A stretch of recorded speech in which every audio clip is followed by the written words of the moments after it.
사무엘상 제 7장입니다.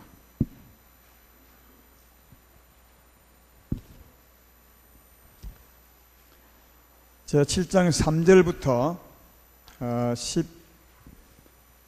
2절까지 있죠. 사무엘상 7장 3절부터 길지만 꼭 다 읽어보셔야 합니다. 12절까지. 너무 기니까 교독을 하겠습니다. 제가 한 절 읽고 여러분이 한 절 읽고요.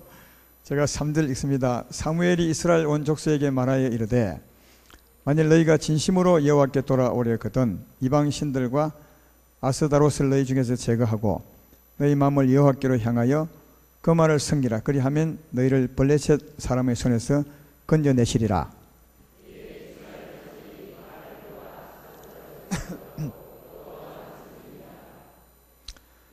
사무엘이 이르되 온 이스라엘은 미스바로 모이라. 내가 너희를 위하여 여호와께 기도하리라 하매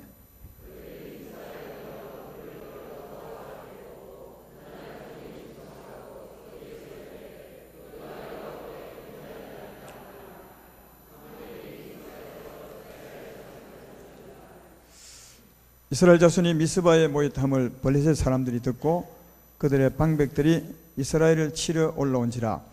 이스라엘 자손들이 듣고 블레셋 사람들을 두려워하여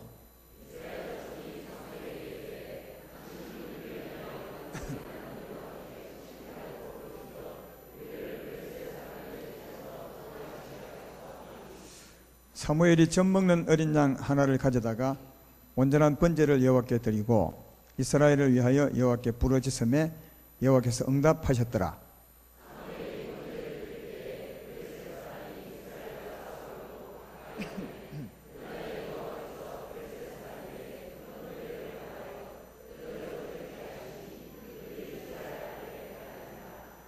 이스라엘 사람들이 미스바에서 나가서 블레셋 사람들을 추격하여 벳갈 아래에 이르기까지 쳤더라.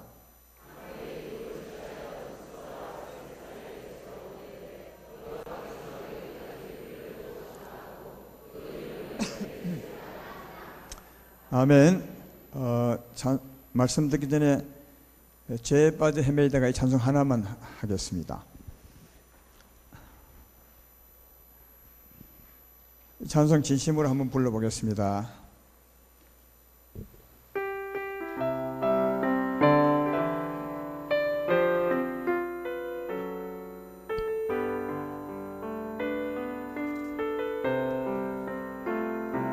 죄에 빠져 헤매이다가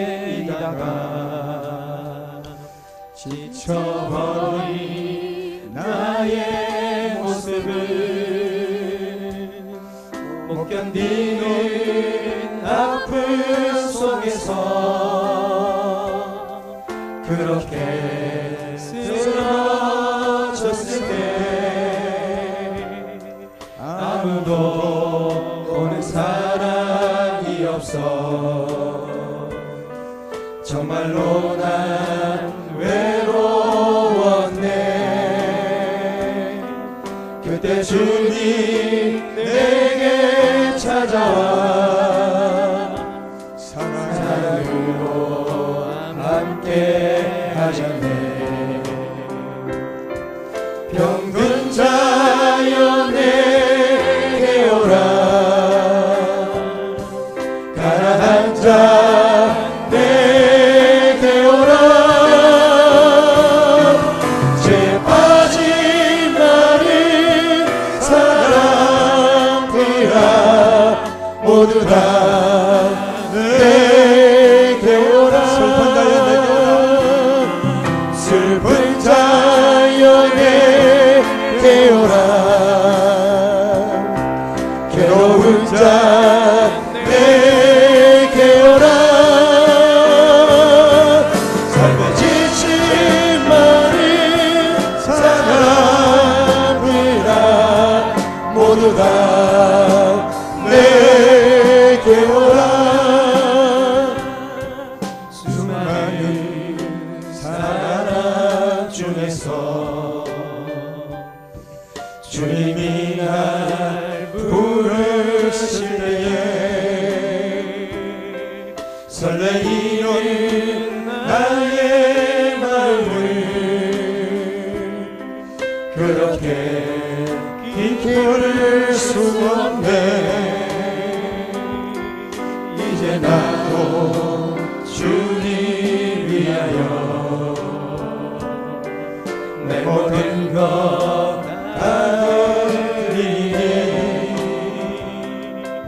내가 가진 모든 것들을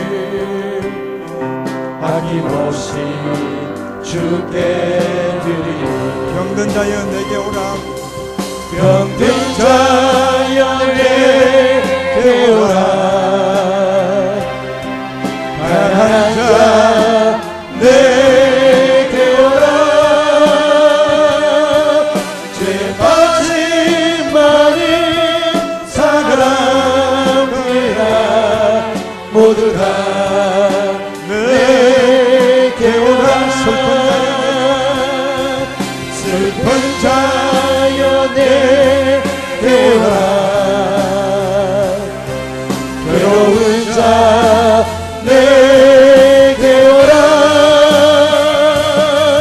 삶에 지친 많은 사람들아 모두 다 내게 오라. 할렐루야. 오늘 전할 말씀의 제목은 미스바에서 원대로 주시는 자유와 회복. 자유와 회복도 참 중요하지만 미스바에서 주는 것을 기억하시고, 그리고 또 원대로요. 오늘 말씀을 요약해서 제가 제목을 잡았기 때문에 제목이 스마트하지는 못하지만 그래도 내용은 다 들어있습니다. 미스바에서 우리 원대로 주시는 자유와 회복. 여러분의 원대로 자유와 회복을 얻을 수 있습니다. 근데 미스바에서 이 미스바에서 주시는 자유 회복을 꼭 받고 돌아가면 좋겠어요. 시간이 좀 걸리더라도 꼭 자유와 회복을 가지고 돌아가시면 좋겠습니다. 오늘 본문의 말씀은 이스라엘 백성들이, 하나님 백성들이 블레셋 밑에 이제 지배당에서 살아가고 있을 때입니다. 굉장히 어려움이 많았습니다. 성경에 보면 한 가지 특징이 있는데 그것은 뭐냐 하면, 하나님 백성이 어려운 것은 하나님의 적들 아래에 있기 때문에 늘 어렵습니다. 우리도, 여러분도 어려움이 늘 원인을 다른 데서 찾는데 그 원인은 하나님 원수, 우리들의 원수 아래에 있기 때문에 힘든 겁니다. 지금 여러분이 힘들죠. 원수 아래에 있기 때문에 그렇습니다. 꼭 원수가 내게 있다는 것이 아니라 원수의 뭔가 그늘 아래 살기 때문에 우리 힘듭니다. 예수 믿는 사람들은 이 원인을 잘 아셔야 그 다음 이제 승리도 할 수 있고 또 자유도 회복도 얻을 수 있습니다. 이 원인을 모르면 늘 싸울 때 헛되게 싸웁니다. 이 원인을 잘 아셔야 합니다. 예수 믿는 사람들의 어려움은 하나님의 적, 우리의 적 때문에 있습니다. 항상 그렇습니다. 애굽 땅에 이스라엘 있을 때 바로 때문에 힘들었지 다른 것 때문에 힘들지 않았습니다. 광야에 있을 때도 마찬가지고 어디서나 하나님 백성이 힘든 것은 하나님의 원수, 우리의 원수죠. 우리 원수 때문에 힘든 겁니다. 이 이스라엘 오늘 본문에 힘든 것은 그 블레셋 사람들, 그들의 원수죠. 힘든데 그 힘든 것은 우선 자유가 없습니다. 원수들이 지배하면 마음대로 못하죠. 우리나라 사람들이 일제 아래 있을 때 가장 힘든 게 자유가 없는 거죠. 억압돼서 살잖아요. 자유가 없기 때문에 마음이 힘든 것, 마음의 평화가 없는 겁니다. 근데 이제 구약의 어려움은 주로 육체적인 거지만 이건 요즘에 말하면 영적인 어려움을 말하거든요. 진짜 어려움을 말합니다.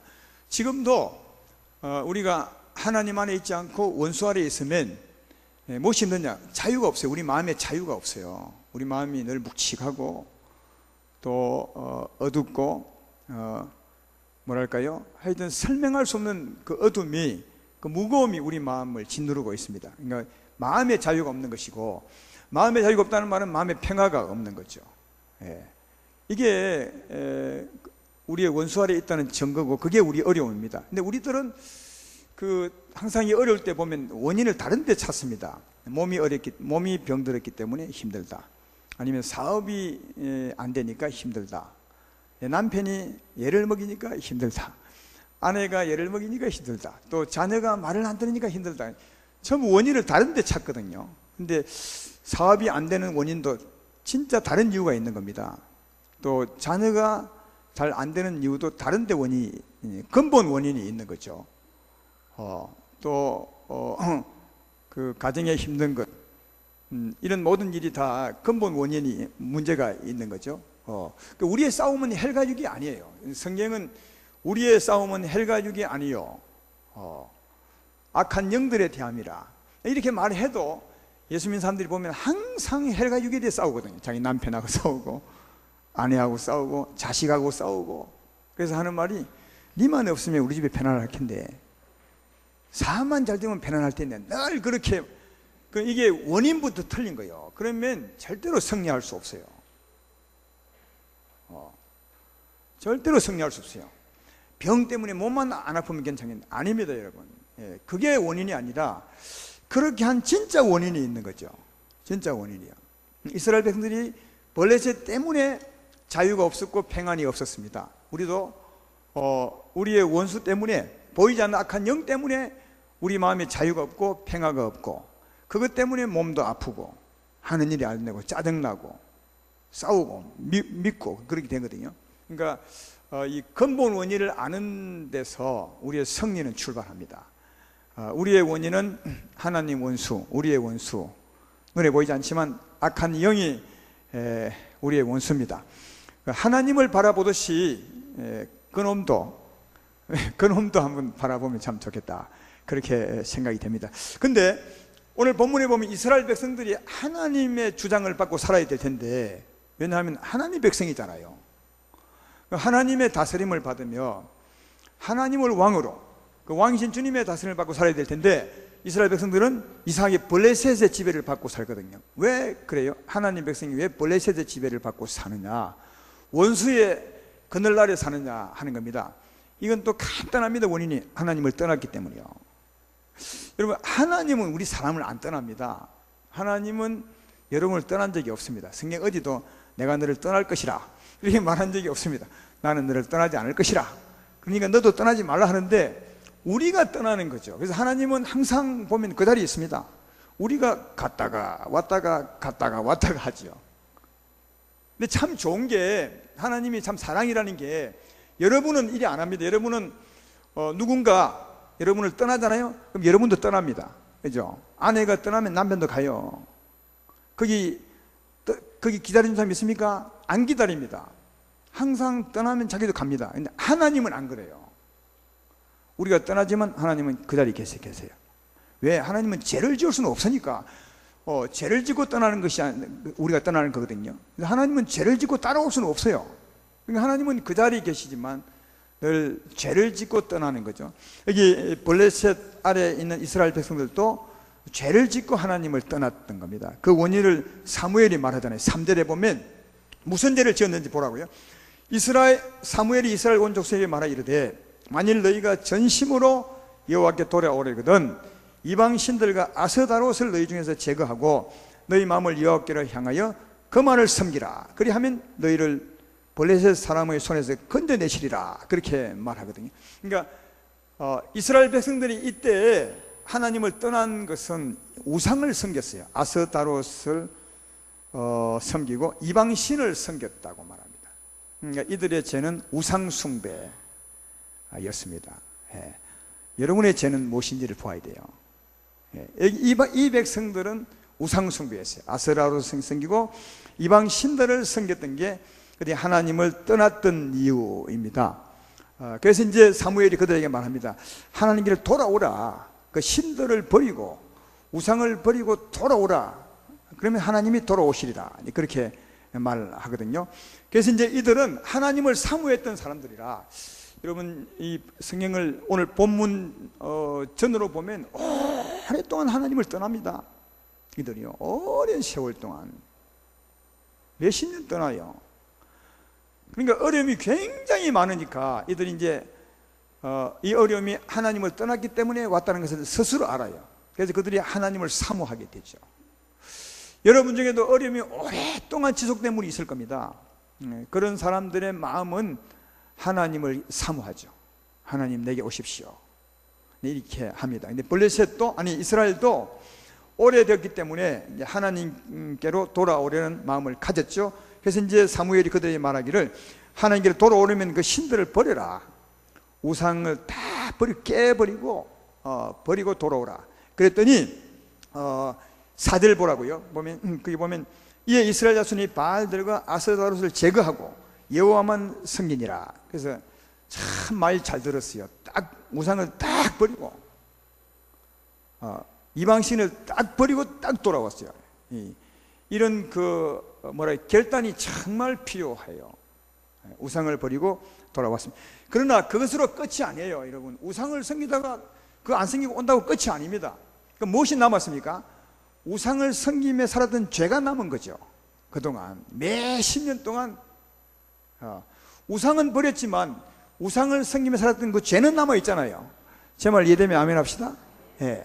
그건 또 버리셔야 돼요. 우상도 버리고 그 다음에 수년간 우상을 섬겼던 그 죄, 마음으로 하나님보다 우상을 사랑하며 섬겼던 그 마음을 씻어내야 돼요. 그 용서 받으셔야 돼요. 그래서 이제 우상을 다 버리고 난 그 백성들에게 사무엘이 요구하는 게 뭐냐면 그럼 미스바로 다 모여라. 그래서 미스바로 모인 겁니다. 미스바라는 말 많이 들으셨죠? 미스바 하면 무슨 생각이 납니까? 회개하는 장소. 예, 회개하는 장소. 그동안 지었던 죄를 회개하는 것이 미스바인데 5절부터 한번 보겠습니다. 사무엘이 이르되 온 이스라엘이 미스바로 모이라. 내가 너희를 위하여 여호와께 기도하리라 하며 그들이 미스바에 모여 물을 기려 여호와 앞에 붓고 그날 종일 금식하고 거기에서 이르되 우리가 여호와께 범죄하였나이다 하니라. 사무엘이 미스바에서 이스라엘 자손을 다스리니라. 이스라엘 자손이 미스바에 모였함을 블레셋 사람들이 듣고 그들의 방백들이 이스라엘을 치려 올라온지라. 이스라엘 자손들이 듣고 블레셋 사람들을 두려워하여 그렇게 되어 있습니다. 미스바로 모여서 그들은 종일 금식해요. 그리고 여기는 이제 간단하게 기록하지만 그동안 지었던 죄를 회개하죠. 우리가 여호와께 범죄하였나이다. 그렇게 말합니다. 종일 회개했다니까 야 오래 했다 그렇게 생각하는 분이 계시겠죠. 그 회개를 그렇게 오래 하냐 하는 계실지 모르겠는데 여러분 죄는 몇 년 지었습니까? 죄는 수십 년 아니지만 십수년 지어놓고 회개는 하루 만에 하는 겁니다. 이런 게 은혜예요. 그러니까 진짜 회개하려면 10년 죄 지면 10년 회개해야 맞는 거 아닙니까? 근데 십수년 죄 짓지만 하루 회개했어요. 하루. 이 많은 게 아니죠. 정말 하나님이 많이 봐준 것 같아요. 근데 우리들은 오늘 하루도 안 할 거 아니겠습니까? 나중에 한 20분 하겠나? 매년 죄 지어놓고 20분 그래도 하나님이 용서하는 거 보면 참 은혜 진짜 큰 겁니다. 이게 은혜가 엄청 실이 큰 겁니다. 근데 이게 회개할 때 보면 이게 있어요. 6절에 보면 회개하는 그 모습을 알 수 있는데 종일 금식하고 그 앞에 그들이 미스바에 모여 물을 길어 여호와 앞에 붓고 물을 길어서 막 쏟아 부었어요. 그리고 금식하며 기도했거든요. 물을 쏟아붓는 게 뭐죠? 구약에 보면 가끔씩 회개할 때면 물을 막 쏟아부어요. 이 말은 마음을 쏟아내는 거죠. 마음에 품었던 그 죄를 물 쏟듯이 막 정말 쏟아내는 거죠.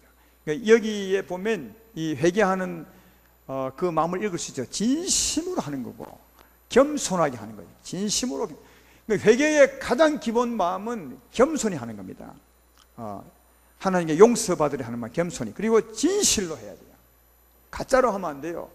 회개하면 복 준다더라 해서 복을 생각하고 회개하는 분은 그 가짜예요. 그거 복은 하나님께 맡기고 내가 할 것은 하나님 앞에 잘못한 것을 진심으로 하는 거죠. 마음을 다 물처럼 쏟아내면서 이렇게 하는 겁니다. 거기에 다음에 가슴을 치면 더 좋겠죠. 가슴 치고 물처럼 다 쏟아내면서 진실로 겸손하게 여호와께 범죄하였나이다. 그렇게 이게 회개입니다. 그랬더니 이 자기들의 지배를 받고 있는 이스라엘이 한 곳에 모였다니까 이제 블레셋이 이 사람들 봐라 하면서 이제 이 이스라엘 백성들을 잡으려고 이렇게 다가온 거죠. 다가와. 이제 여기서 우리가 알아야 될 것은 우리는 이제 기도하면 적들이 물러갈 것 같죠. 근데 여기는 기도하니까 적들이 이제 다가왔어요. 이게 맞는 말입니다. 이 적들의 모습은 두 가지인데요. 우리가 하나님을 떠나 있지 않고 하나님 은혜 가운데 있으면 은혜 가운데서 기도하면 적들은 왔다가 도망가요. 한 길로 왔다가 7길 도망간다는 말이 그때 해당되는 말입니다. 그때는 기도하면 도망가지만 지금은 블레셋 아래 지배되어 있거든요. 블레셋의 주장을 받는 백성이거든요. 이때 회개하게 되면 블레셋은 이렇게 생각합니다. 이 사람들이 우리를 벗어나고자 회개하는구나, 모였구나, 이런 생각해서 더 억압하려 다가오는 거죠. 오늘 상은 그런 상황입니다. 그런 상황. 그러니까 여러분이 회개 기도해도 보통 하나님을 떠난 가운데 하면 적들은 더 다가오죠. 우리를 더 애워싸서 우리를 두렵게 하게 되는 것을 볼 수 있다. 그때 더 담대하게 되는 거죠. 그래서 여기 이스라엘 백성들이 모여서 기도하며 블레셋이 막 대군을 이끌고 다가왔어요. 그래서 백성들이 되게 무서워합니다. 그때 이제 무서워하면서 8절에 보면 사무엘에게 부탁을 합니다. 어떤 부탁이냐면 읽어볼까요? 이스라엘 자손이 사무엘에게 이르되 당신은 우리를 위하여 우리 하나님께 쉬지 말고 부르짖어 우리를 블레셋 사람들 손에서 구원하시게 하소서. 쉬지 말고 기도하면 저기 물러갈 줄 알고, 이 사람들의 생각은 막 기도하면 저기 왔다가도 막 도망갈 줄 알았어요. 이들의 생각에. 근데 미안하지만 기도하면 할수록 적들이 더 다가왔다니까요. 10절에 보면 그런 게 있죠. 사무엘이 번제를 들 때 블레셋 사람들이 이스라엘과 싸우려고 가까이 오면 기도할수록 가까이 왔습니다. 근데 이제 이게 참 중요해요. 기도할수록 가까이 왔지만 나중에 하나님이 역사할 때는 이들이 바로 이곳이 저희들의 장례식장이 되는 거죠. 가까이 왔으니까 더 멸망을 당하는 거죠. 하나님의 백성을 치러 왔지만 가까이 왔기 때문에 더 당하는 겁니다. 그러나 분명한 것은 더 가까이 다가왔는데, 그래서 이걸 사무엘은 잘 알아요. 그래서 사무엘은 기도하지 않아요. 사무엘이 어떻게 하느냐, 싸움에 이기기 위해서 조금 전에 읽었던 그 8절에, 아니 9절에 보면 이게 참 중요해요. 사무엘이 젖 먹는 어린 양 하나를 가져다가 온전한 번제를 여호와께 드리고 이스라엘을 위하여 여호와께 부르짖음에 여호와께서 응답하셨더라. 그렇게 말합니다. 사무엘은 기도하지 않고 뭘 했다고? 번제물을 드렸다니까요. 온전한 번제물을. 이 번제물이 뭡니까? 번제물은 백성들의 죄를 지었을 때, 백성의 죄를 지었을 때 그 죄를 용서받기 위해서 백성들을 대신해서 제물을 드리는 거죠. 이 제물은 백성을 대신해 죽는 겁니다. 백성의 모든 죄짐을 그 몸에 짊어지고 이 제물이 대신 죽는 거죠. 그래서 하나님은 대신 죽은 번제물을 보시고 백성의 용서하는 거예요.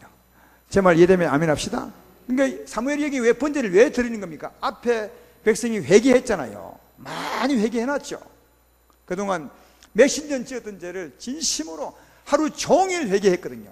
근데 이 회개했으면 이 죄를 누군가 짊어져 줘야 돼. 그래야 용서를 받아.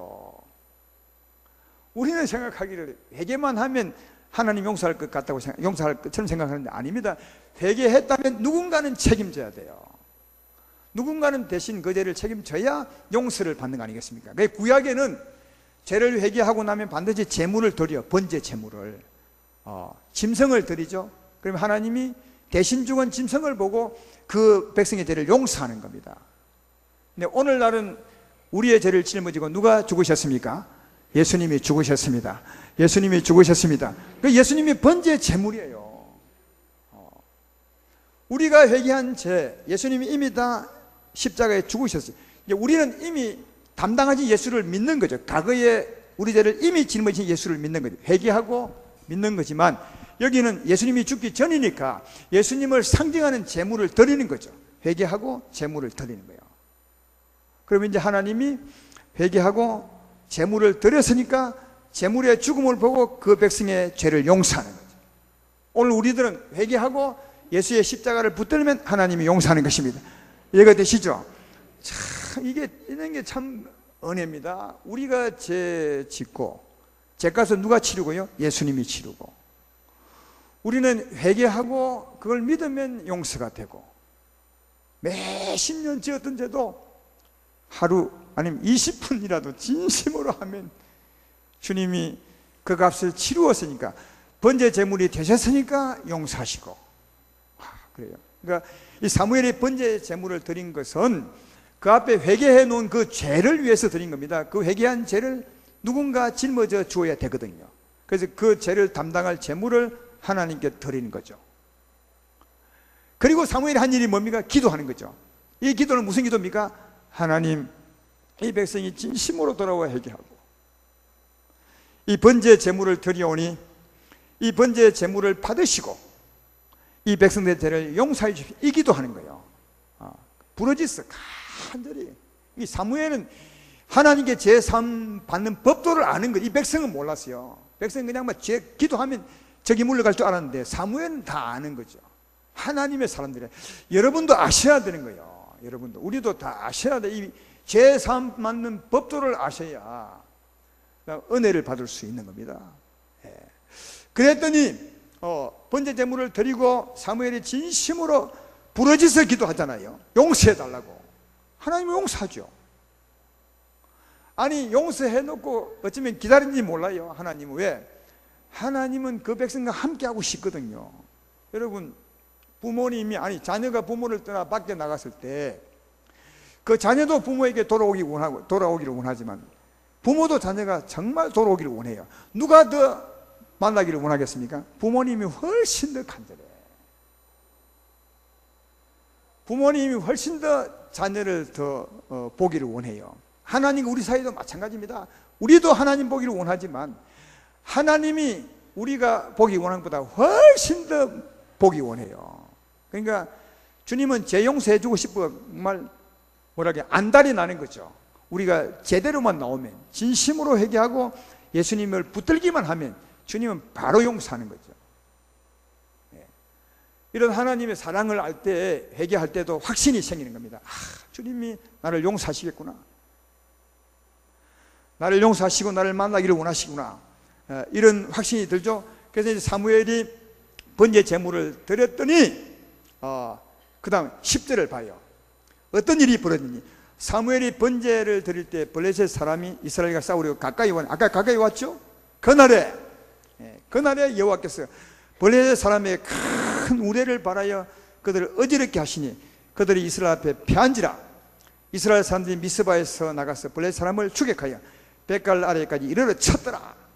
이제 하나님이 역사하사 블레셋을 물리쳐 주셨는데 그 백성을 통해서 물리쳐 주어서 승리하는 것을 발견해 볼 수 있다. 할렐루야, 할렐루야. 우리도 이렇게 하면 되는 겁니다. 요약해 보면 어찌할 때 그날에 하나님이 역사해서, 이 하나님의 역사가 중요해요. 지금까지 우리가 기도해 왔잖아요. 그날에 하나님이 역사해 달라고. 어떨 때 하나님이 역사하느냐? 이 백성이 어떻게 했습니까? 이방신을 버리고 진심으로 회개하고 마음을 다 쏟아낼 만큼 겸손하게 진심으로 회개하고, 그리고 그 죄를 담당할 번제 제물을 드렸더니 하나님이 역사했어요. 그렇죠? 우리도 마찬가지죠. 진심으로 회개하고 다시는 그런 죄를 짓지 않겠습니다 결단하고, 우리는 우상에게 상을 만들어 놓고 하는 것이 없으니까. 지금도 상을 만들어 놓고 우상을 생기면 가서 깨버려야 되겠죠. 그러나 그런 적이 없이 마음으로, 탐욕으로 죄를 지었으니까 결심하고 다시는 그렇게 하지 않겠다고 진심으로 회개하고, 그 이 죄를 이미 담당하신 예수님의 십자가를 붙드는 거죠. 주여, 나의 잘못을 받아주시고 주의 십자가로 용서하여 주십시오. 이렇게 할 때 그날에 역사한다. 그날에, 그때, 그게 미스바예요. 오늘 우리가 그렇게 하면 바로 이 시간에 바로 여러분에게 하나님이 나타날 줄로 믿습니다. 역사할 줄로 믿습니다. 그래서 우리를 위해서 싸워주는 거죠. 우리 문제의 근본을 물리쳐주고 자유를 주시는 거다 하는 겁니다. 그런데 이제 문제는 지금부터입니다. 여기 이스라엘 백성들의 죄는 뭐라고요? 이방신을 섬기는 것다 했다니까. 아스다롯과 이방신을 섬기는 것, 이게 이스라엘 백성들의 죄였습니다. 그 당시에 이스라엘이 하나님을 떠났던 죄라고요. 근데 이들은 그들의 죄지 우리의 죄는 아니요. 맞죠? 이 이방신들과 아스다롯을 섬겼던 것은 그들의 죄지 지금 우리의 죄는 아니잖아요. 그럼 지금 우리의 죄가 중요한 겁니다. 지금 내가 죄가 중요한 거야. 하나님을 떠났던 내 개인의 죄가 중요하죠. 또 우리의 죄가 중요하잖아요. 왜? 나는 거기서 돌아와야 하나님이 내게 역사하지. 이제는 내 죄가 아니거든요. 우리 죄를 아셔야 됩니다. 그래서 우리 죄를 아시고 오늘 미스바 현장에서 이스라엘 백성처럼 다 토해내야 하나님이 그곳에 역사하게 된다 하는 것입니다. 그럼 우리의 죄가, 여러분의 죄가, 개인의 죄가 뭐냐고요? 난 하나님 백성인데 하나님 나를 주관해도 모자랄 판에 왜 사망이 내게 와서 내 삶을 어렵게 합니까? 왜 사망이 내게 왔습니까? 하나님을 떠났기 때문인데 무엇 때문에 떠났냐고요? 내가 왜 무엇을 잘못했는지 아셔야 되잖아요. 개인별로 다 다르겠죠. 그래서 이 말씀을 전하려고 부흥성회 처음부터 준비한 것은 아니에요. 근데 처음 2달 전에 부흥성회를 선포해 놓고 맨 먼저 오는 마음이 뭐냐 하면, 사실 이 말씀은 지난주에 준비했거든요. 이 말씀 전에. 근데 2달 전에 선포할 때 내게 무슨 마음이 왔냐 하면, 백성의 제가 뭔가를 살펴보라는 거예요. 나보고. 그 마음이 2달 전에 왔어요. 그래서 내가 한 일이 내 노트북 말이에요. 2달 전부터 난 우리 교회 죄가 무엇일까? 우리 교회 백성들의 죄가 무엇일까? 무엇을 가장 많이 저지르고 있을까? 이걸 2달 동안 제가 체크했다니까요. 아십니까? 그러니까 그리고 난 뒤에 하나님이 이 말씀하게 했죠. 지난주에. 그러니까 이게 우연한 것이 아니에요. 나는 몰랐는데 그 마음 들어서 했어요. 그래서 내가 2달 동안 하나님께서 알려주시고 또 하나님께서 보게 했던 그 죄를 내가 말씀할 테니까 여러분에 해당되면 이거 내구나 이렇게 받으셔서 그 부분을 회개하면 바로 그것이 여러분의 미스바가 될 줄로 믿습니다. 우리 교회에서 가장 많이 죄를 짓는 게 하나님을 안 믿는 겁니다. 하나님 불신하는. 하나님 불신하는 그 징조가 뭐냐고요? 불신하면 어떤 삶이 나냐고요? 근심합니다. 하나님을 안 믿기 때문에 염려하고, 하나님을 안 믿기 때문에 두려워하고, 하나님을 안 믿기 때문에 원망하고, 하나님을 안 믿기 때문에 파생되는 그 마음이 굉장히 많아요. 하나님을 안 불신한다는 거예요. 그래서 늘 염려하고, 염려하지 말라는 말을 수없이 들었는데 또 염려하고, 또 염려치 말라 하는데 또 염려하고. 여러분, 전에 언젠가 말한 바 있습니다. 이 성경책에는 염려하지 말라는 말이 365번 있대요. 참 묘하게도 1년 365일인데 염려하지 말라는 말도 365번이 나 안 쉬어봤어요. 어느 책에 보기 그렇더만. 그 말이 일리가 있는 말은 하나님은 매일 우리에게 염려하지 말라. 매일 왜 염려하지 말라 하겠습니까? 내가 너와 함께하고 있다. 내가 너와 함께하고 있고 내 삶을 주관하니까 너 염려하지 말라는 말이죠. 안 그러면 염려하지 말라는 이유가 뭐 있어요? 내 평생에 너를 능히 당할 자가 없을 것은 내가 모세와 함께한 것처럼 너와 함께할 것이라. 내가 너를 떠나지도 아니할 것이며 너를 버리지도 아니하리라. 너는 강하고 담대할지니라. 그렇게 말합니다. 그 말도 염려치 말라는 말이죠. 내가 늘 함께해서 너를 이길 자가 없다. 왜? 내가 너와 함께하고 있는데 무엇이 이기느냐? 그러므로 염려치 말고 강하고 담대하라. 무슨 큰 일이 벌어져도 하나님이 이길 것이다 생각하고 담대하라 하는데도 염려한다는 거예요. 하나님을 안 믿는다는 거예요. 염려하면 마음이 상하니까 염려를 몇 번 해보십시오. 그냥 하나님을 멀리 떠나버린다니까요. 멀리 떠납니다. 그래서 하나님을 떠나는 사람이 많다는 거예요. 두 번째, 하나님을 의지 안 한다는 거예요. 하나는 믿지 않는 것이고 그동안 의지를 하잖아요. 여러분, 하나님은 우리의 생명입니다. 하나님은 우리의 힘입니다. 무슨 힘이죠? 우리 삶의 힘이에요. 이는 육체의 힘이 아니라니까. 육체의 힘이 우리 삶의 마음의 힘이죠. 사랑의 힘, 은혜로운 힘, 용서하는 힘, 자비로운 힘, 화평과 평안한 힘, 충성된 힘. 이게 힘이죠. 하나님의 힘이죠. 하나님은 내 힘이시라는 말이 그 힘이거든요. 그러면 우리가 하나님 뜻대로 살려면, 의롭게 살려면 하나님 힘 의지하지 않고는 절대로 못 살아. 내가 절대로 말 쓰지만 절대로 못 살아요. 여러분들이 다시 말해 기도하지 않으면 하나님 백성처럼 못 산다니까요. 왜? 하나님 내 힘이니까. 여러분, 밥을 안 먹고 며칠 일할 수 있겠어요? 한번 물어봅시다. 이 밥은 육체의 힘이잖아요. 육체의 힘, 이 육체로 일하지 않습니까? 직장 일하고. 그러면 이 육체로 직장 일 하는데 밥을 얼마 안 먹으면 일을 못 하겠습니까? 그죠? 아마 모르겠는데도 한 끼만 못 먹어도 힘들어. 일 열심히 하는 분들은, 고된 일 하는 분들은. 그렇죠? 그러면 한 3일 못 먹으면 일 못하죠. 누워 있어야 되잖아요. 마찬가지로 하나님 힘, 우리가 거룩하게 살려면, 사랑하며 살려면, 용서하고 살려면 하나님의 힘이 있어야 되는데 기도 안 하잖아요. 그러면 몸은 살아있어서 교회도 나오고 직장도 가지만 하나님 뜻대로 못 산다는 말이잖아요. 자연히 죄지을 수밖에 없는 거죠. 그러니까 하나님이 힘인데 하나님을 의지하지 않는 거죠. 그래도 우리 미안해요. 오늘은 내가 처음에 이 말 하고 하려 했는데 오늘 무슨 말 해야 되냐 하면 부흥회니까, 부흥회는 담임 목사가 하는 것이 아니라 담임 목사가 하지만 특별 강사라고 생각하시. 그래야 내가 자유롭게 좀 말하죠. 담임 목사가 한다면 목사님이 내 죄를 알고 저렇게 말하는구나. 네, 에이 사람이 저럴 수 있나 이렇게 말할지 모르겠지만 특별 강사라 생각하면 그래 안 할 거 아니겠습니까? 그래야 내가 자유롭게 말씀할 수 있고 하나님도 나를 통해서 자유롭게 말할 수 있지. 성도님 얼굴이 보이면 어떻게 자유롭게 말할 수 있겠어요? 못하지. 오늘은 특별 강사로 생각하고 감정 품지 마세요. 내가 이 부흥회 때문에 2달을 기도했는데 내 마음에 감정 가지고 얘기하겠어요? 그럼 내 목사가 아니지. 하나님께 자신 있게 말하지만 진짜 내 마음에 편협한 마음으로 설교한다면 오늘 설교 중에 하나님 데려가셔도 내 말 안 해. 살아있는 하나님 앞에 자신 있게 말할 수 있어요. 그래서 여러분들도 설교를 이상하게 듣지 말고 정말 내게 하는 말씀으로 들으셔야 돼. 그래야 복 있는 사람이 되는 것입니다. 이해가 되십니까? 그런 의미에서 우리 교회 보면 우리 여자분들은 그래도 기도를 많이 해요. 우리 여성노인들은 기도 많이 해. 릴레이 기도도 하고 이 금요 기도에 나는 분도 여자분들이 훨씬 많고 새벽 기도도 훨씬 많아. 내가 새벽 기도 나갈 때마다 비율을 세워보고만 남자 몇 명, 여자 몇 명. 여자가 항상 세배가 많아. 세배가 많다는 말은 뭐냐 하면 하나님의 힘을 의지한다는 말이거든요. 예. 제가 그런 말씀을 했기 때문에 우리 성도님은 아세요. 기도를 왜 하는지 하나님을 의지하거든요. 하나님이 내 힘이시니까. 주님이 오늘 아침에 힘 주지 않으면 내가 세상을 이길 수 없습니다. 다 알아요. 그래서 기도하시는 분은 하나님의 힘으로 사니까 제대로 살 수 있는 거예요.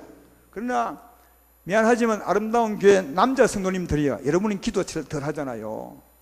그러면서도 다 직분받아서 장로님하고 안수집사님하고 집사님하고 평신도 하고 그랬잖아요. 그래가지고 여러분 산다고요, 천만에 내가 맹세코 말하지만 못 삽니다. 하나님 뜻대로 산다고요, 천만에. 여러분 수준이지. 왜? 하나님 내 힘이라고 해요. 하나님이 내가 네 힘이다. 내가 네 힘인데 내 힘을 의지하지 않고 어떻게 사냐고요. 아까 밥을 못 먹고 한 3일 굶어 보십시오. 일할 수 있는지. 근데 기도하지 않잖아요. 하나님을 의지하지 않죠. 의지하지 아니하면 죄 지을 수밖에 없어요. 그게 며칠이겠냐고. 며칠요. 어떤 분은 몇 년 될 거라. 하나님을 수십 리 떠났지, 수십 리. 그러면서도 매일 기도하면서 복 안 준다고 한다면 그건 문제가 있는 거죠. 하나님 복은 하나님이 가까이 와서 하나님 말씀으로 주는데 내가 죄를 짓고 멀리 떠나고 있으면서 하나님 나를 복 안 준다고, 내 치료 안 한다고 한다면 그건 진짜 문제가 있는 거죠. 하나님 모르는 거지 아니겠어요? 두 번째 죄가 하나님을 의지하지 않는 거라니까요. 하나님을 믿지 않아서 염려하고 하나님을 의지하지 않아서 못 사는 거고요. 세 번째, 우리 사람들은 한 번 잘못 보면 끝까지 잘못 보는 경향이 있어. 우리 예수 믿기 전에 우리 마음, 죄인들의 마음이죠. 한 번 잘못 보면 저 사람은 틀렸어 이렇게 해가지고 끝까지 잘못 봐. 매일 교회 나와서 예배드리고 기도도 하는 사람인데도, 여러분 그렇지 않아요. 아무리 못생긴 사람도 못된 사람도 예수 믿으면 죄 사함 받고 하나님 말씀을 들으면 사람이 변하고 심령이 새로워지고 새 사람이 되는 거예요. 그렇죠? 그러면 우리도 하나님이 역사할 테니까 새 사람이 될 거야. 내가 새 사람이 된 것처럼 저분도 새 사람이 될 거야. 하나님의 은혜가 있어 하면 이 고정관념으로 사람을 보면 안 되는데 계속 고정관념으로 보는 거죠. 전에 10년 전에 받은 그 눈으로 똑같이 보는 거예요. 저 사람은 원래 저래. 그럼 하나님이 노란 겁니까? 하나님이 그냥 아무 일도 안 한 거죠. 여러분, 전에 그 마음을 똑같이 보는 사람이 참 많아요. 아내는 남편을 보고 당신은 똑같아 옛날하고. 얼마나 그게 섭섭한지 아십니까? 이건 지금 내게 하는 설교도 돼요. 제가 우리 집 사람은 오랫동안 그랬어요. 당신은 똑같아. 근데 똑같지 않아요. 하나님이 날 역사하거든요. 하나님 말씀하시거든요. 하나님 변화시키거든요. 그러니까 하나님이 일하시는데 그 성도를 보고 똑같다 하면 어떻게 돼요? 하나님을 무시하는 거고 그 사람을 무시하는 거고 하나님을 안 믿는 처사죠. 우리 눈을 바꾸셔야 돼요. 이 눈요, 하나님을 무시하는 눈이죠. 그리고 이웃을 무시하는 눈. 한 번 잘못되면 끝까지 잘못 보는, 그것은 잘못된 겁니다. 잘못 보는 당신이 잘못된 거라니까요. 하나님은 그렇지 않아요. 이걸 우리가 꼭 바꾸셔야 돼요. 바꾸셔야 되고, 하나님이 일하시니 바꿔졌어. 그래서 가족을 보는 눈이 다르고 이웃을 보는 눈이 달라야 돼요. 그게 하나님을 인정하는 거고 높이는 것이고 이웃을 사랑하는 것이고 내가 나를 인정하는 것입니다. 이런 여러분 되기를 주의 이름으로 축원합니다. 그래야 하나님 보시기 아름다운 겁니다. 또 이 눈이 어떤 일을 하냐면, 어떤 배단을 일으키냐면, 이 눈을 가지면 너는 항상 그러니까 싫어, 너는 항상 좋으니까 좋아. 끼리끼리 모이는 거죠, 교회에서.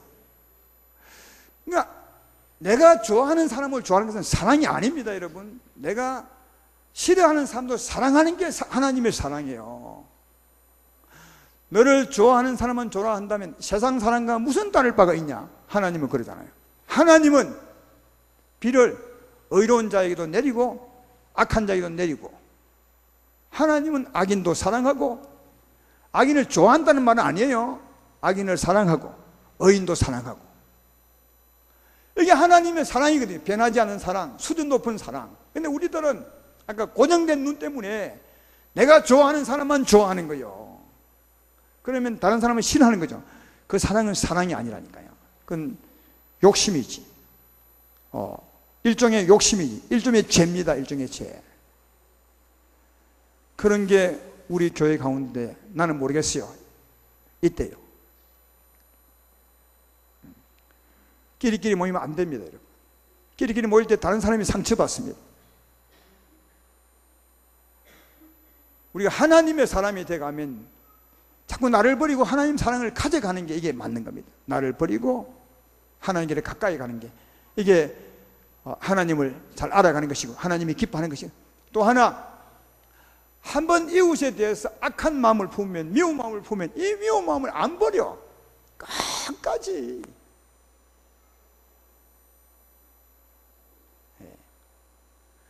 이 미운 마음을 안 버리는 거예요. 하나님이 기도할 때마다 버려라, 버려라, 버려라 해도 안 버리는 거예요.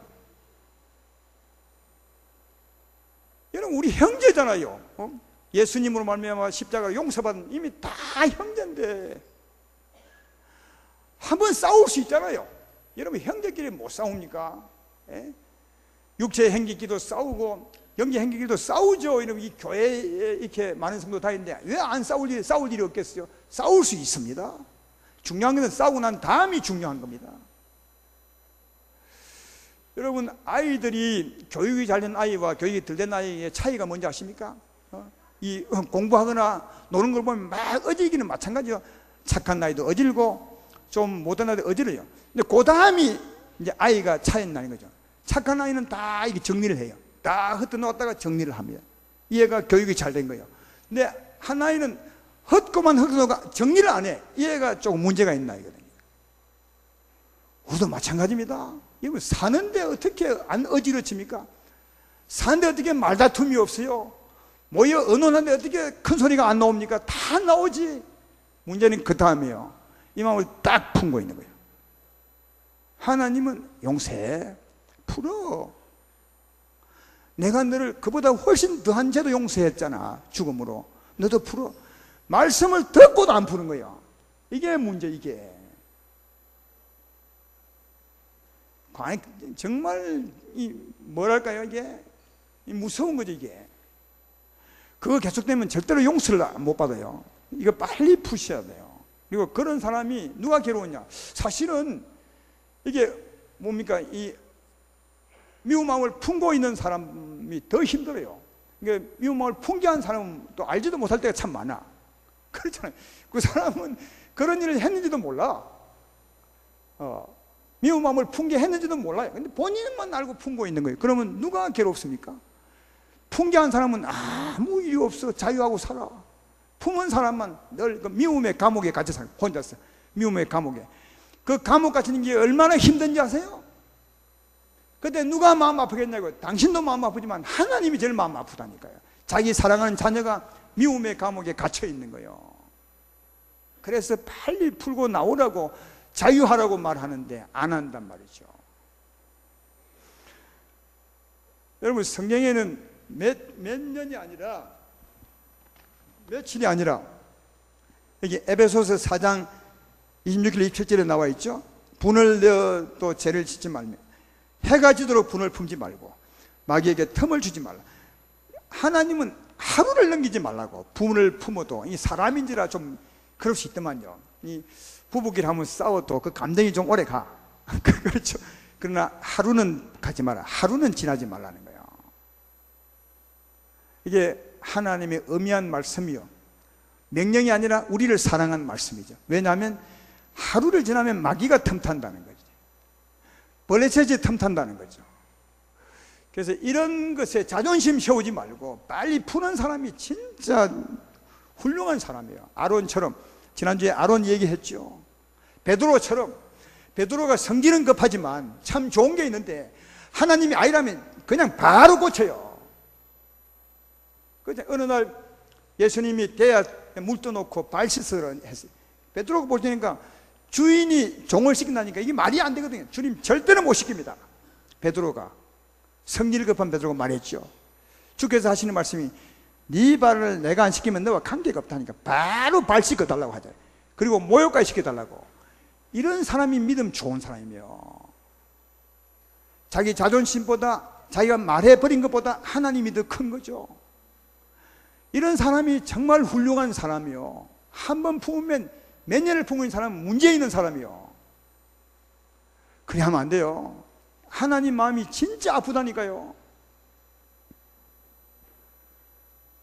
부모님들이 제일 가슴 아파하는 일이 뭐겠어요? 자기 자녀가 감옥 가는 건 아니겠어요? 그보다 힘든 게 어디 있어요? 면회도 안 되고 얼마나 밤마다 힘들겠어요. 자, 감옥 간 자녀가 더 힘들까? 천만에요. 부모님이 훨씬 힘듭니다. 감옥 간 아들은 또 우리 사람이라 생활 적응이 잘 돼. 사람이 참 묘해요. 아무 데 가도 적응이 잘 돼. 예. 이게 사람이 하나님이 그렇게 만들어 놓은 것 같아. 그러나 그를 기다리는, 그를 생각하는 부모는 진짜 힘들어. 적응이 안 돼. 여러분이 어둠을 품고 살면 누가 적응이 안 돼? 하나님이 적응이 안 돼. 여러분은 괜찮아. 어찌 보니까 잘 살잖아요. 하나님을 위해서도 푸셔야 돼요. 감옥에 나오셔야 돼요. 하나님이 역사하시겠어요? 때때로 싸우십시오. 싸워도 괜찮아. 싸우면 정들더라고요. 그러나 어둠 마음은 품지 빨리빨리 풀어. 빨리빨리 풀어. 이건 예수 믿는 사람이 세상 사람보다 더 못한 게 요겁니다. 세상 사람들은 싸우고 난 뒤에 술 한잔 하고 빨리 풀어.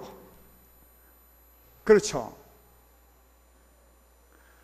술 먹으러 할 수는 없고 말이죠. 그래도 우리는 주의 사랑이 있잖아. 주의 사랑으로 술 기운보다 더 사랑이 약해서야 되겠습니까?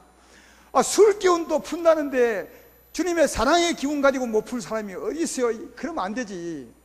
주의 사랑의 기운이 훨씬 센데 주님의 사랑의 기운으로 푸시고 감옥에서 나오시고 하나님 은혜로 자유롭게 사시기를 주의 이름으로 축원합니다.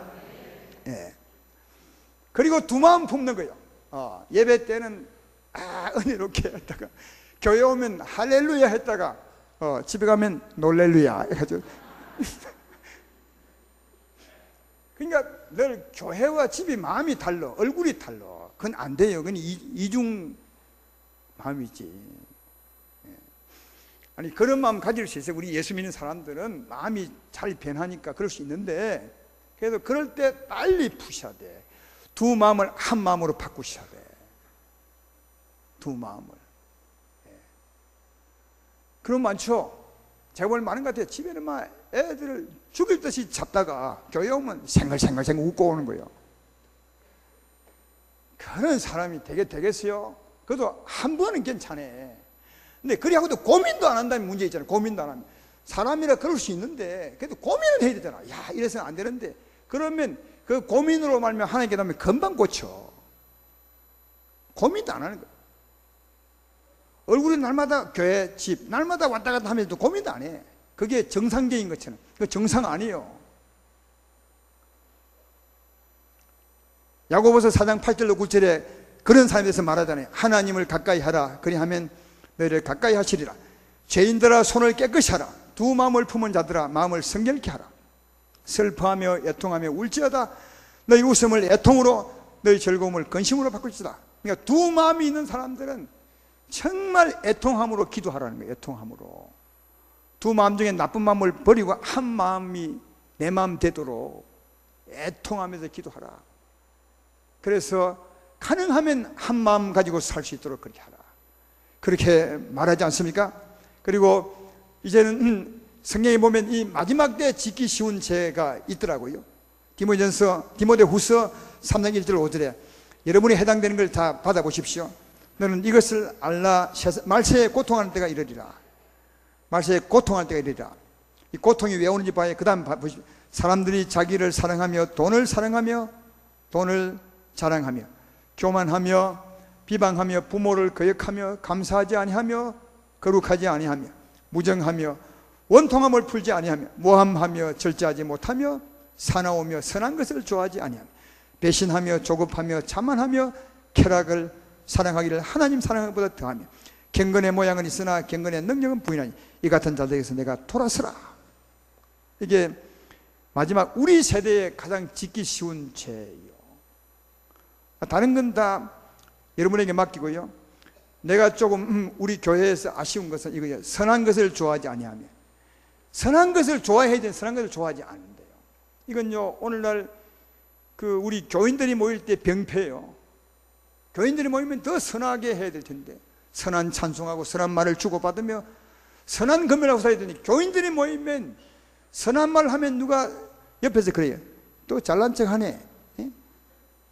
여기서 꼭 예배 드려야 돼? 이런 말을 하시지. 이게 선한 말을 해야 되는데 악한 말을 하는 거예요. 이거는 교회만 있는 것이 아니라 노예 가도 그렇더만. 노예 가면 장로님 목사님들이 모였으면 가장 거룩한 분들이 모였으니까 모일 때마다 거룩한 대화를 주고받아야 될 텐데 거기서 거룩한 말 하면 거룩한 말을 하네. 이 정치판에 와가지고 이렇게 말하는 분이 있어요. 그걸 말하는 거예요. 이 말세 선한 것을 좋아하지 아니하며. 예수님인 사람들이 선한 것을 좋아하지 않으면 누가 선한 것을 좋아하겠어요? 또 우리끼리 모인 곳에서 선한 말을 주고받지 않으면 어디 가서 선한 말을 주고받겠어요? 근데 거기 가서 선한 말을 주고받으려 하면 왜 여기서 선한 말을 주고받냐고요? 여기서 꼭 예배 드려야 되냐고? 여기 꼭 기도해야 되냐고? 그 악한 사람이에요, 그거. 근데 보통 그렇게 눌리면 대부분의 생각은 이게 예배 드려야 되고 기도해야 되는데 그 마음은 묻고 있는데 그 왜 그런 걸 해야 되냐 하는 그 말에 다 눌려요. 그 한 사람이 그리 말해도 다 눌려. 참 신기하죠. 누가 그렇게 말하면 당연히 예배 드려야죠. 당연히 기도해야죠. 이게 돼야 되는데 그리고 많은 사람도 그게 지원해야 될 텐데 지원 안 해요. 대부분의 마음은 그렇지만 한 사람이 크게 왜 여기서 예배까지 드려나? 그 말이 더 센 거예요. 그 악한 말에. 여러분, 하나님이 우리 곁에 계신데 그걸 모르겠어요. 예, 그런 마음 버리셔야 돼요. 선한 것을 좋아하지 않으면 이 말 보십시오. 이게 얼마나 악한 겁니까? 반대로. 그러니까 예수 믿는 곳에서는 찬송하고 말씀을 주고받고 은혜를 주고받고 이게 맞는 겁니다. 근데 거기서 그걸 못하게 한다면 그 문제가 있죠. 진짜. 에베소 4장 29절에 이렇게 말합니다. 무릇 더러운 말은 너희 입 밖에도 내지 말고 오직 덕을 세우는 데 소용되는 데 선한 말을 하여 듣는 자들에게 은혜를 끼치게 하라. 그렇죠? 또 에베소 5장 3절로 4절에 음행과 온갖 더러운 것과 탐욕은 너희 중에서 그 이름조차도 부르지 말라. 이는 성도에게 마땅한 반이라. 누추함과 어리석은 말이나 희롱하는 말이 마땅치 아니하니 오히려 감사하는 말을 하라. 희롱하는 말도 얼마나 많이 하는지 농담적으로 말이야. 비슷하게 하지 말라는 겁니다. 물론 거룩한 농담 할 때가 있죠. 거룩한 겉면 주고받을 때 할 때가 있지만 대부분은 장난 비슷하게, 희롱 비슷하게 할 때가 많아요. 안 된다는 거예요. 그런 말은 하지 말라, 그렇게 말씀하고 있습니다. 우리 교회 이런 걸 많이 한다는 것이 아니라 이런 것이 조금 삐쳐서 말씀을 하시는 거니까 그래도 우리 교회는 없는 겁니다. 삐친 것도 좋지 않습니다. 깨끗하게 씻으셔야 내가 하나님께 가까이 가고 하나님에게 가까이 올 줄로 믿습니다. 또 잠언서 6장 16절 19절에 보면 이 말씀 잘 들어봐요. 여호와께서 미워하시는 것 곧 그의 마음에 싫어하는 것이 17가지 있나니. 하나님이 진짜 싫어하는 게 17가지 있대요. 17가지 특별히 싫어하는 것. 제가 읽어볼게요. 곧 교만한 눈과 거짓된 해와 무지한 자의 피를 흘리는 손과 악한 계교를 꾀하는 마음과 빨리 악으로 달려가는 발과 거짓을 말하는 망령된 정인과 및 형제 사이를 이간하는 자니라. 다 알겠죠? 내용은요. 이게 하나님이 특별히 싫어하는 죄래요. 이런 거 하지 말아야 돼요. 맨 마지막만 이야기하면 형제를 이간하는, 이거 하지 마셔야 돼요. 선한 말을 다 붙여줘야 돼. 형제가, 우리가 아까도 얘기했지만 이 교회가 살면은 서로 싸울 수 있어요. 순간적으로 마음이 상할 수가 있어요. 그러면 누가 건면할 때 누구 편도 되면 안 된다니까요. 누구 편도 되면. 근데 꼭 건면하면 누구 편이 되는 거야. 누구한테 전화해가지고 나도 네 말이 맞아, 그 나쁜 사람이야, 이러면 그 사람이 이간시키는 거잖아요. 이간시키는 죄를 크게 짓는 거 있잖아요. 교회에 이 모르는 것 같아. 그런 거 하지 말라는 말이거든요. 그러면 누가 싸우면 좀 참으셔. 참는 게 제일 좋아. 왜? 다 본인 다 예수 믿으니까 다 알아. 무엇을 잘못했는지. 가서 회개해야 되니까 전부 다 압니다. 여러분 죄 지어봤잖아요. 죄 지으면 주 앞에 기도할 때마다 뭐냐? 내가 잘못했어. 그래 하지 말걸. 좀 참을걸. 다 그러죠. 스스로 다 회개하고 죽게 돌아오는데 꼭 전화질 같은 거 해가지고 왜 그랬어? 그럼 나쁜 사람이야. 나도 별로 안 좋아해. 이러니까 자꾸 이간시켜놓는 거예요. 그 사람을 사랑하는 것이 아니고 그 사람을 망치는 겁니다. 예. 미천이 날라가. 이런 걸요, 사람은 몰라도 하나님은 다 압니다. 그럴수록 본인은 하나님 앞에서 자꾸 멀어지는 거잖아요. 자꾸만 멀어져서 나중에는 걷잡을 수 없죠. 교회 가운데 진짜 문제 성도가 되어버린다니까. 처음엔 안 그랬는데. 여러분, 우리들은 약하고 부족하고 정말 그래요. 목사님 나가 때로 나를 볼 때 참 네가 목사냐, 형편없다 이럴 때 많습니다. 그럴 때 많지만 그래도 그래, 난 사람 출신이잖아, 죄인 출신이고 그래서 돌아가는 거야 하고 돌아갈 때가 많다고요. 목사도 그런데 여러분도 그럴 거 아니겠습니까? 그러면 이렇게 많이 모여 살면 싸우고 경상도 말로 찢고 받고 할 때가 참 많은데 그럴 때마다 당신이 누구 편 들면 이간질 하는 거예요. 그때는 붙여줘야지. 그럴 수 있어요. 설마 그 사람이 그렇게 말하려고 했겠습니까? 아닙니다. 내가 만나보니까 참 좋은 사람입니다. 이러면요, 금방 붙여지고 금방 해결이 되고 하나님께로 다 같이 나가는데 왜 그렇게 하려는데 전화질 같은 거 해서 쪼개놓냐고요. 그게 하나님이 모를 줄 알고요. 다 아시지. 내가 아는데 다 모를 리가 있나요? 참 신기한 것은 목사 자리에 담임 목사 있으면 교회에 다 들어와요. 다. 전부 다 들어옵니다. 나를 향해서 나쁜 소리 하는 까지 다 성경에 골방이 한 말이 뭐 어디 다 한다는 말 있는 것처럼 다 들리면 여러분 조용히 혼자 하죠. 다 옵니다. 저는 한마디 안 합니다. 안 합니다. 왜? 내 한마디 하면 문제가 더 커지잖아요. 여러분 내 욕해서 내 말 들어본 적 있으십니까? 나 한 번도 안 했어요. 한 번 한 적이 없어요. 안 합니다. 세월 지나면 해결되기 때문에 안 합니다. 그리고 하면 얼마나 그분이 민망해 하겠어요. 안 하지. 그러나 내가 아는데 하나님 모르겠냐고요. 그러면 안 돼요. 그러니까 하나님 보고 사셔야 돼요. 목사 보고 살지 말고 이웃 보고 살지 말고 하나님이 내 행복이고 하나님 내 응답이 하나님 보고 사셔야 돼요. 여러분의 삶의 주관자가 하나님 되시기를 주의 이름으로 축원합니다. 하나님이 되시면 하나님을 경외하는 마음을 가지시라고 지금 이렇게 말한 거예요. 그리고 아까 처음에 말했죠. 난 오늘 특별 강사라고요. 할 말 다 하셔야 내 걸 알지. 그 문제가 얼마나 큰 건지를 알아야 회개를 하지. 그래서 여기서부터 스톱되죠. 이번에 부흥성의 계기로 새로운 교회가 되셔야 돼요. 새로운 교회는 새로운 한 사람 한 사람이 되는 겁니다. 그게 새로운 사람이 되는 거죠. 모두가 다 새로운 출발선에 서기를, 그 시간이 오늘 밤 되기를 주의 이름으로 축원합니다. 네. 그리고 또 남의 못된 것을 아주 야릇하게 즐기는 거요 있죠. 예. 사촌이 논사하면 배 아프다는 그거요. 우리는 사촌이 논사하면, 이웃 성도가 논사하면 정말 좋아야 될 텐데 그게 안 돼. 사람인지라. 안 돼도 안 될 때 그런 마음 품은 마음을 빨리 씻어. 그게 맞는 것 같아요. 목사님도 가끔 체크해 보거든요. 나는 정말 깨끗한 거 아니더라고요. 은근히 즐기는 게 있어. 지난번에 월드컵 경기할 때 일본하고 콜롬비아하고 축구했어. 무슨 말인지 알겠죠? 모르나? 콜롬비아가 일본하고 축구 차고 몇 대 몇로 누가 이겼습니까? 4대1로 콜롬비아가 이겼어. 야, 기분 되게 좋대. 그것처럼 남이 못되는 것을 은근히 즐기는 게 있어요, 우리 사람에게. 그래서 그거 축구 경기하고 은근히 기분 좋았는데 정말 회개했어요. 야, 정말 이 추하게 있구나, 이게. 목사 마음에도 이런 마음이 있구나, 이게. 죄인 출신이라. 그러니까 우리는요, 예수 믿다고 깨끗한 게 아니에요. 날마다 씻는 게 우리지. 육체 입고 사는 동안. 여러분, 예수 믿으면 어느 날 깨끗해지는 게 아닙니다. 날마다 깨끗하게 만들어 가는 거지. 예수님을 믿음으로. 아시겠어요? 그러니까 몸부림치는 거죠. 날마다 새롭게 해서 출발해 살려고, 날마다 하나님께로 달려가려고 하는 거지.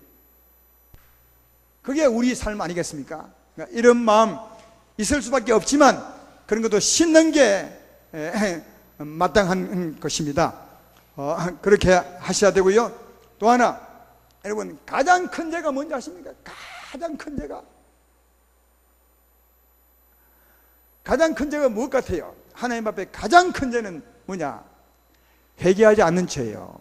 자백하지 않는 죄가 가장 큽니다. 하나님 앞에 큰 죄는 없어요.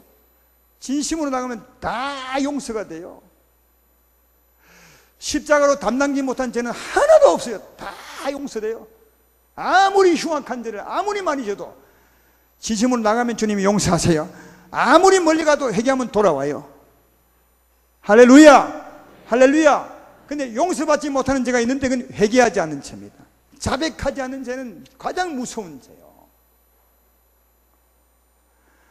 여러분, 오늘 블레셋 사람들, 아니 이스라엘 사람들이 미스바에서 회개한 것은 그들의 우상 숭배 죄밖에 없었어요. 그걸 가지고 하루 종일 마음을 쏟고 기도했지만 우리의 죄, 우리의 미스바에서 토해낼 죄는 제가 지금 말한 거예요. 그리고 여러분이 여러분 죄를 알고 있습니다. 그걸 주 앞에 토해내는 거죠. 물을 쏟듯이 토해내는 거죠. 그러면 점점점 회개하는 순간 돌아오는 거예요. 하나님께로요. 하나님은 여기 계셨어. 언제나 전에부터 여기 계셨어. 우리가 멀리 간 거죠. 회개하면 돌아오는 거죠. 그럼 어떻게 되겠어요? 회개하면 나는 돌아오면 누굴 만나겠어요? 하나님이 돌아오는 거예요. 내가 돌아오면 하나님이 돌아옵니다. 내가 돌아오면 하나님이 돌아옵니다. 오늘 사무엘이란 건 그것입니다. 이스라엘을 돌아오게 한 것입니다. 하나님이 돌아오셨다고요. 돌아오면 간단합니다. 그동안 우리 기도할 때 누가 와 있겠습니까? 블레셋이 딱 곁에 와 있는 거죠. 우리의 적이 곁에 와 있는 거죠. 지금까지 우리를 괴롭히던 적이 우리 곁에 지금 와 있는 겁니다. 악한 영들이 회개하면 할수록 와 있는 거죠. 그때 가까이 온 하나님이 어떻게 하겠습니까? 그들을 어지럽게 한 거예요. 거기 보십시오. 아까 어떻게 되어 있습니까? 10절에 보면 사무엘이 번제를 드릴 때 블레셋 사람이 이스라엘과 싸우려고 가까이 오매 그날에 여호와께서 블레셋 사람에게 큰 우레를 발하여 그들을 어지럽게 하신 거예요. 어지럽게 했어요. 여러분, 적들이 어지러웠어요. 왜 어지럽겠습니까? 너무 무서워서 어지러운 거예요. 하나님이 갑자기 확 다가오면 귀신들이 너무 무섭죠. 두려우면 정신을 못 차리는 거예요. 이게 어지러운 거예요. 갑자기 하나님이 오셨으니까 너무 무서운 거죠. 너무 무서우니까 막 도망가겠죠. 그때 우리가 싸우는 거예요. 이게 이스라엘이 그때 싸우셨어요. 하나님이 우리에게 오셔서 우리를 괴롭힌 악한 영들을 두렵게 할 줄로 믿습니다. 도망갈 준비를 하게 할 줄로 믿습니다. 그때 우리가 싸우는 거죠. 예수 이름으로 더러운 귀신아 떠나갈지어다. 싸우는 겁니다. 그때 하나님은 우박을 내리시고 능력을 내리시고 이 어둠을 물리치게 될 줄로 믿습니다. 근데 싸우는데 우리 한 가지 기억해야 될 게, 이게 에베네셀이거든요. 에베네셀이 뭡니까? 이스라엘이 싸울까지 하나님이 도와주셨어요. 그러니까 원대로 도와주세요. 원대로. 간단히 말하면 원대로. 여러분의 원이 어디까지입니까, 여러분? 마음에 뭐가 있었습니까? 아까 어려움을 우린 아마 다 알고 있을 거예요. 어떤 어려움이 있었습니까? 마음의 어려움이 많죠. 사랑하고 싶어도 사랑이 안 되고, 미움이 솟아나고, 근심과 걱정이 되고, 또 두려움이 가득 차고, 이 마음의 문제죠. 또 잠이 오지 않고, 이런 분들이 아마 많이 있을 것입니다. 그 마음의 문제를 갖다주는 악한 영들을 대적하는 거죠. 예수 이름 권세로 명하노니 내 마음의 어둠을 갖다주는 악한 영은 떠나갈지어다. 나로 하여금 잠을 자지 못하는 악한 영은 떠나갈지어다. 마음의 적과 싸우는 것이고요. 또 우리 육체의 병도 많이 있을 것입니다. 어떤 병이 있으십니까? 어떤 병일지라도 주님은 우리의 믿음대로 싸워줄 줄로 믿습니다. 그 병에게서 떠나가라고, 병도 떠나가라고 명령하는 거죠. 여러분이 원대로 싸우는 겁니다. 하나님이 가까이 오셨기 때문이죠. 또 하나 있는 것은 우리의 믿음 범위를 넓히자. 우리만을 위해 싸울 것이 아니라 우리 자녀를 위해서, 우리 가족을 위해서, 우리 가정의 사업을 위해서, 우리 가정을 위해서 범위를 넓혀서 싸우시면 하나님이 거기까지 역사해 주시고 싸워줄 줄로 믿습니다. 미스바에서 회개하면 주께서 가까이 오실 것이고, 주께서 적들을 어지럽게 하시고 우리와 함께 싸우셔서 승리를 줄 줄로 믿습니다. 오늘 우리가 가장 정말 마음속으로 해야 될 일이 있다면 미스바요. 하나님이 오신 것은 이들이 가까이 왔기 때문이거든요. 가까이 온 것은 그들이 진심으로 회개한 미스바 때문이요. 사랑하는 여러분, 말씀의 결론을 맺겠습니다. 여러분의 미스바, 토해내야 될 죄가 무엇인지 개인들은 다 알고 있을 것이고, 또 내가에게 들었던 말씀으로 여러분 것으로 삼으신 분이 많이 있을 것입니다. 그걸 진심으로, 정말 회개의 가장 중요한 것은 진심이요, 겸손하게, 그리고 십자가 붙들고 용서를 바라는 거죠. 그러면 하나님이 자동적으로 가까이 딱 와 있습니다. 그때 우리를 괴롭힌 적들을 하나님이 벌하시죠. 정신을 못하게 하여, 그때 우리가 믿음으로 싸우면 이 밤에 승리할 줄로 믿습니다. 이 승리가 여러분 것 되기를 주의 이름으로 축원합니다.